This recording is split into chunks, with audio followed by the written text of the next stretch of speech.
प्राचीन भारतीय इतिहास का जो सेकंड पार्ट है, इसमें भी हम लोग 25 क्वेश्चन की सीरीज कराएंगे। अभी जो इसके 7 सवाल हैं 2013 से 2024 का जो PYQ है स्पेशल जो है, इसके लिए हम लोग काम करते हैं। चलिए आगे बढ़ते हैं। प्राचीन शहर लोथल, हमने बताया प्राचीन शहर लोथल जो एक प्रमुख पुरातात्विक स्थल के रूप में प्रसिद्ध है, भारत के किस राज्य में स्थित है? Right answer Gujarat. तो आपको लोथल ध्यान रखना भोगवा नदी के तट पर स्थित है। भोगवा नदी के तट पर स्थित है।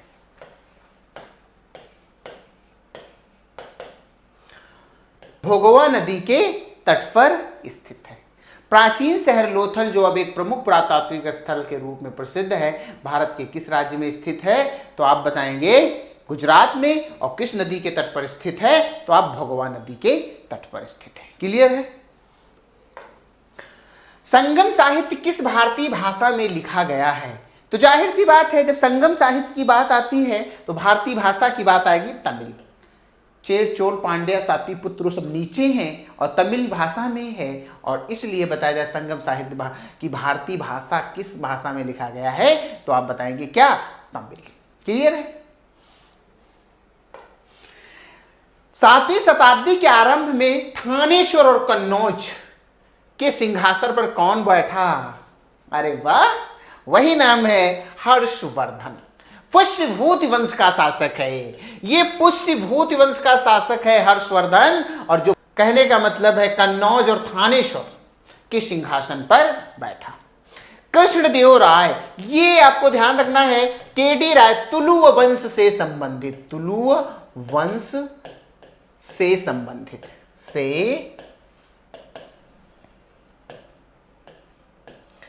तुलुव वंश से संबंधित है। किस वंश से संबंधित है? तो आप बताएंगे तुलुव वंश से संबंधित है। राजेंद्र चोल, चोल वंश का प्रतापी शासक गंगईकोंड चोलपुरम की उपाधि धारण की थी।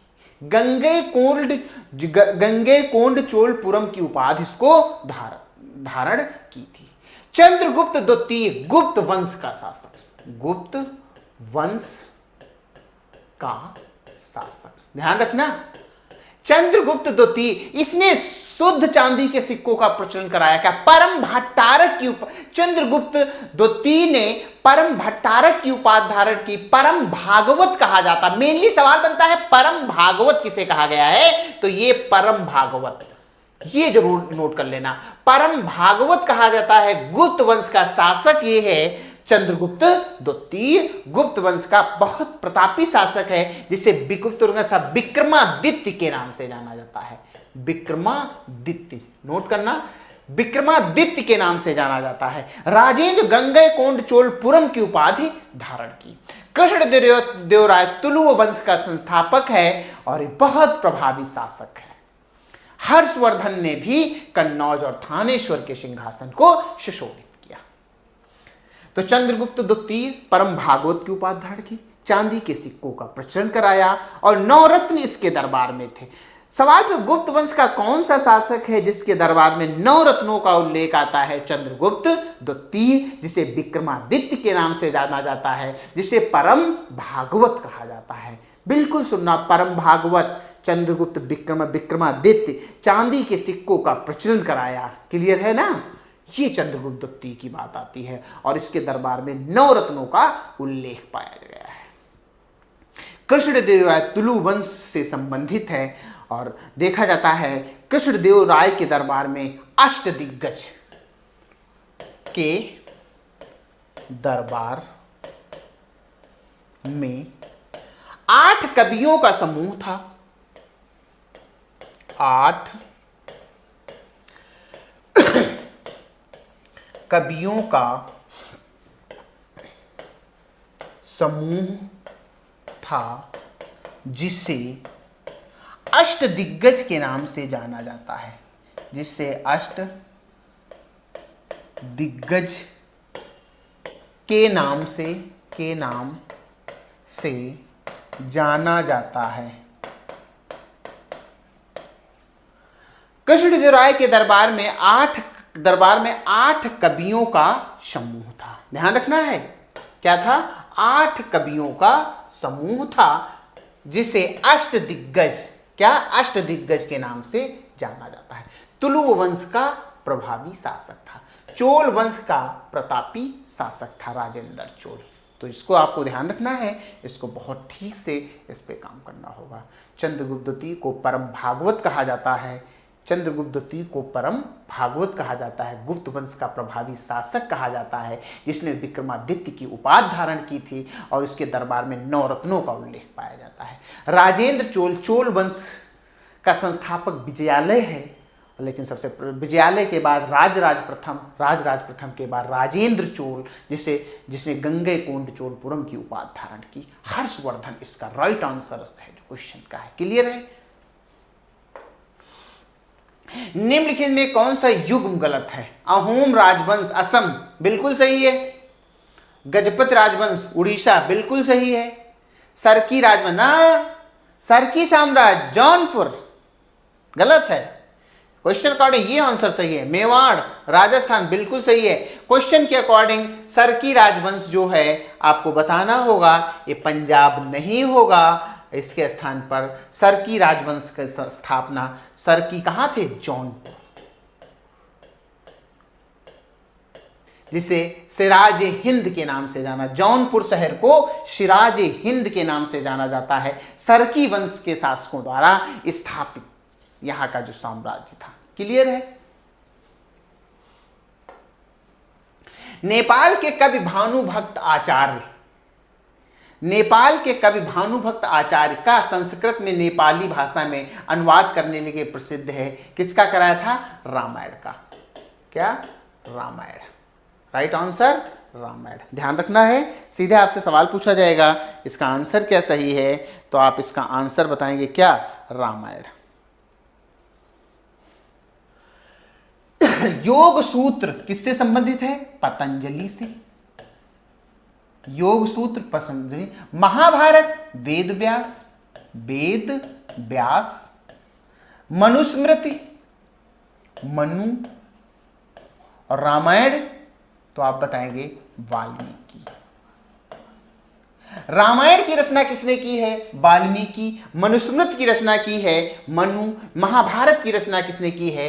वेद व्यास। योग सूत्र की रचना किसने की है? तो आप बताएंगे पतंजलि। और आचार्य जो भानुभक्त आचार्य ने संस्कृत से नेपाली भाषा में अनुवाद करने का श्रेय किसका जाता है? तो रामायण का जाता है।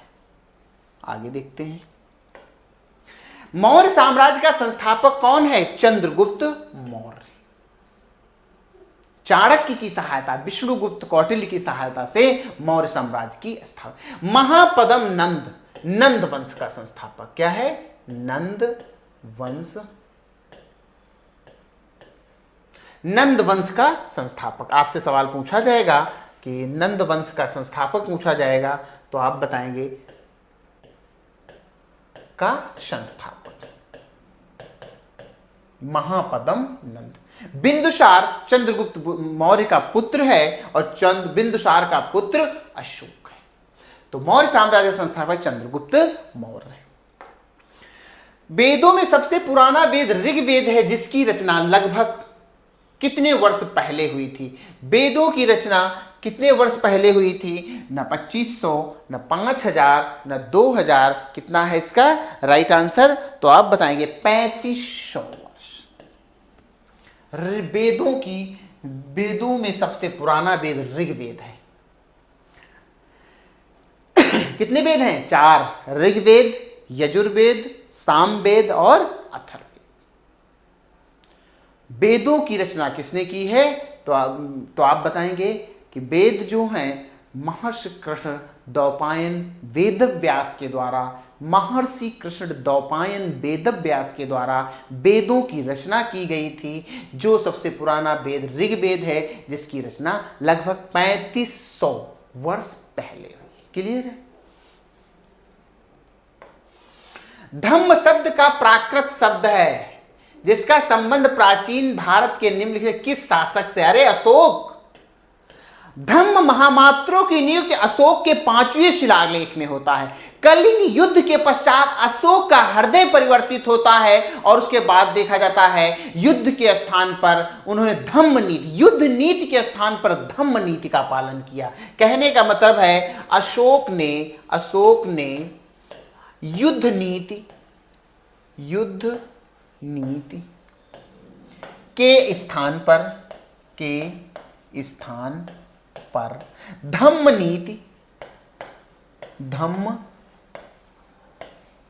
युद्ध नीति के स्थान धम्म नीति का पालन किया।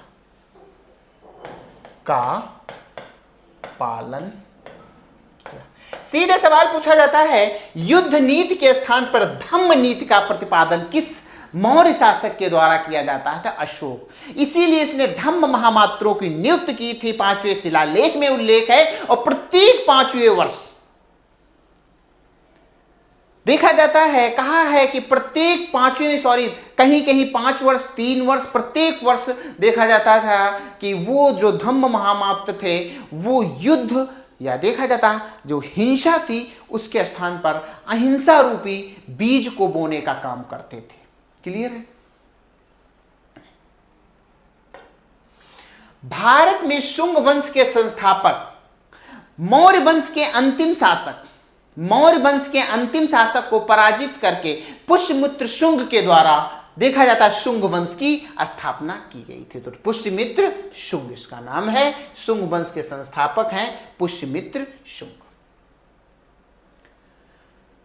वसुमित्र देवभूति कंडु, ठीक है। वसुमित्र देखा जाता है कि कनिष्क के द्वारा चौथी बौद्ध संगीत के अध्यक्ष थे। ध्यान रखना है कि चौथी 4th बौद्ध संगीत के अध्यक्ष।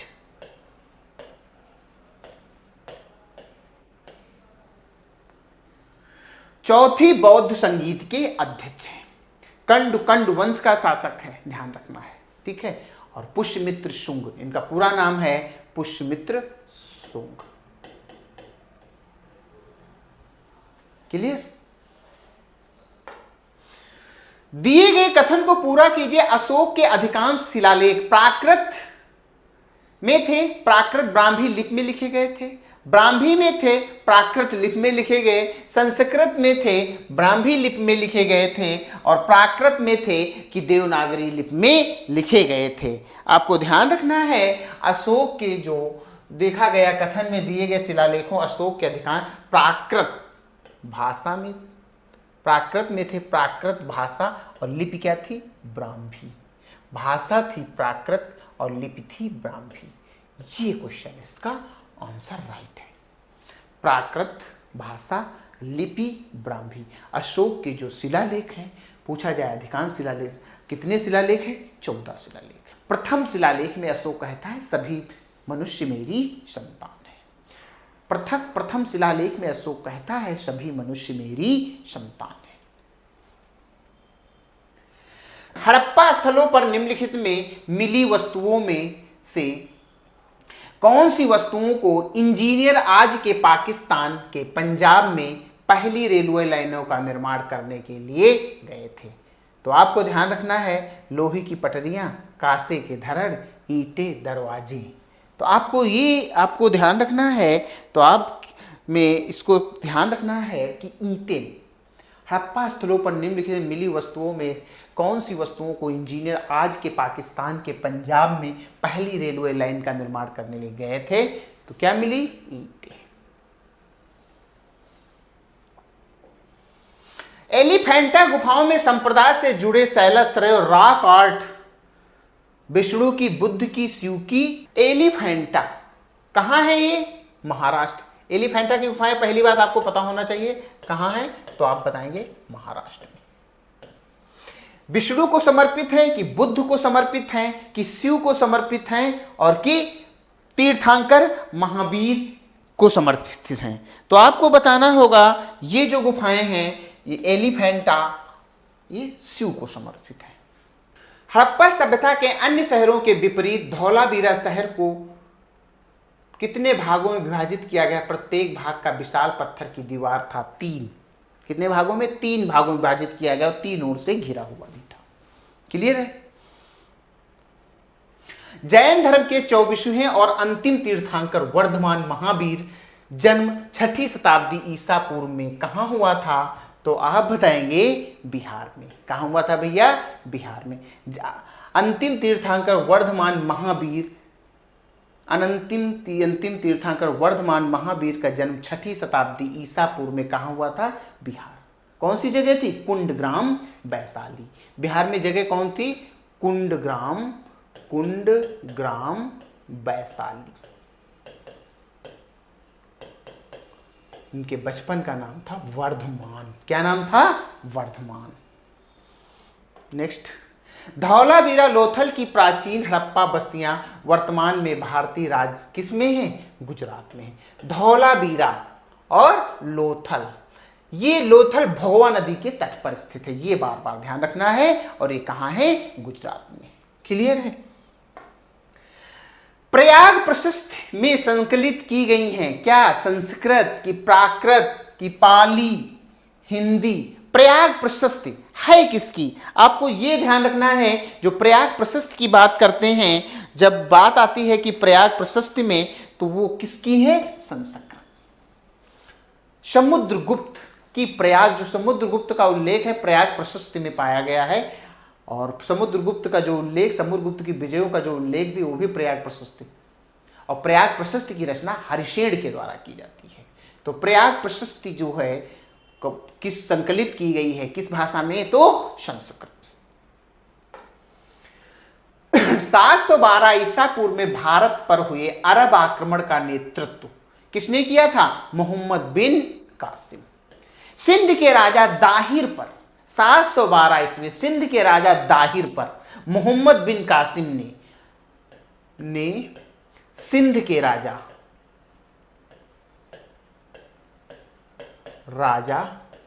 दाहिर पर आक्रमण किया था।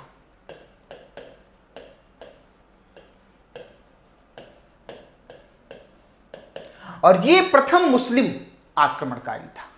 भारत में प्रथम मुस्लिम आक्रमणकारी की बात की जाती थी, मोहम्मद बिन कासिम।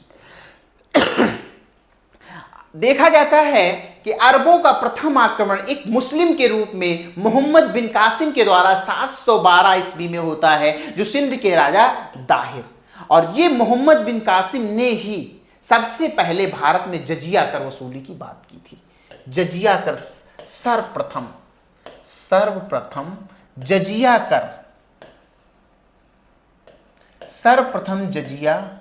कर वसूलने वाला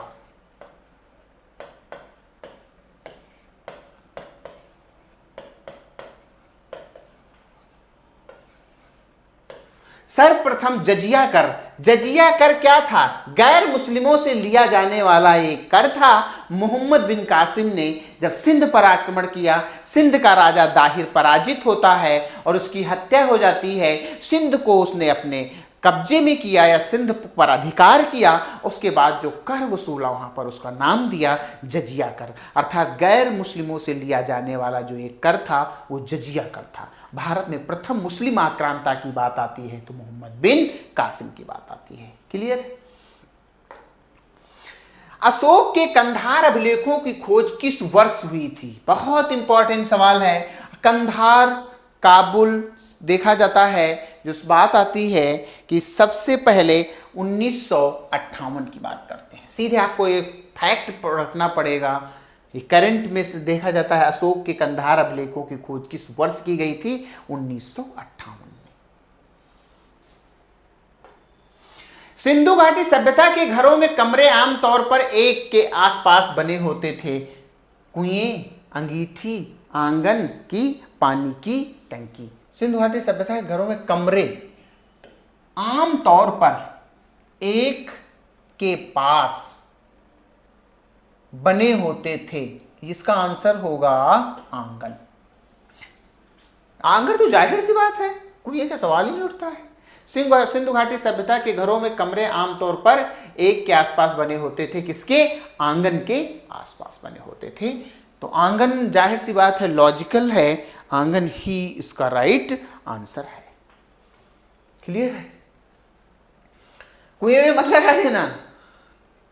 स्नानागार बनाए जाते थे सिंधु घाटी सभ्यता में पानी को रोकने, कुएं नहीं बनाए जाते थे, ध्यान रखना है। जल को स्थापित करने, नदियों से पीने का जल नदियों से आता था, कुएं का कॉन्सेप्ट नहीं था। अंगीठी कोई कॉन्सेप्ट नहीं पाया गया। पानी की टंकी का बहुत रेयर केस। टैंक बनाए जाते थे, ओपन टैंक। तो आंगन सही राइट आंसर। मौर्य वंश ने किस राजवंश के बाद मगध पर शासन किया? अरे नंद वंश। नंद वंश के राजा घनानंद, नंद वंश के अंतिम शासक घनानंद को पराजित करके चंद्रगुप्त मौर्य ने चाणक्य की सहायता से मौर्य वंश की स्थापना की। तो नंद वंश इसका नाम आएगा। क्या है? नंद वंश।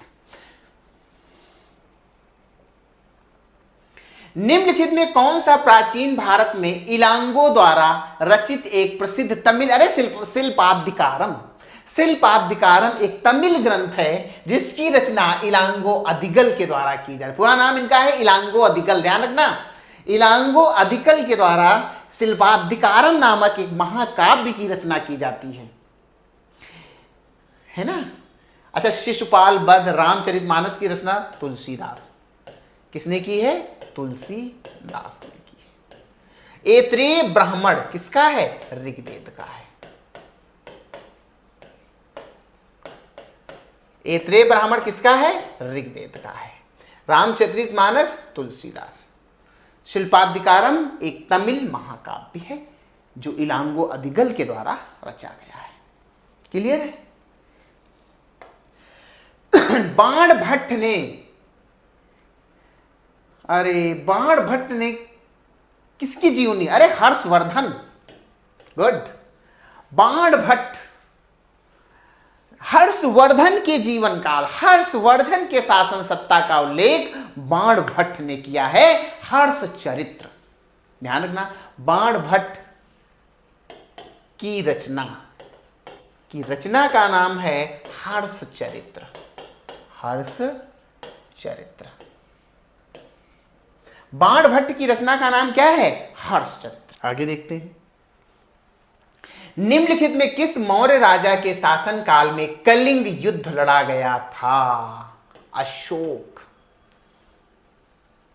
अशोक ने, ध्यान रखना है, राज्याभिषेक के 8वें वर्ष के बाद कलिंग युद्ध लड़ा और उसमें उसका हृदय परिवर्तित हुआ और युद्ध नीति के स्थान पर धम्म नीति का पालन किया।